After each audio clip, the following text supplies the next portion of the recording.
બરોબર આપણે એની કચાશ દૂર થાય ત્યાં સુધી એને સાંતળીશું. જો કલર ચેન્જ થઈ ગયો છે.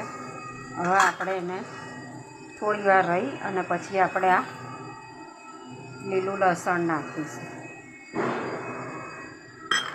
હવે લીલું લસણ થોડું સંતળાય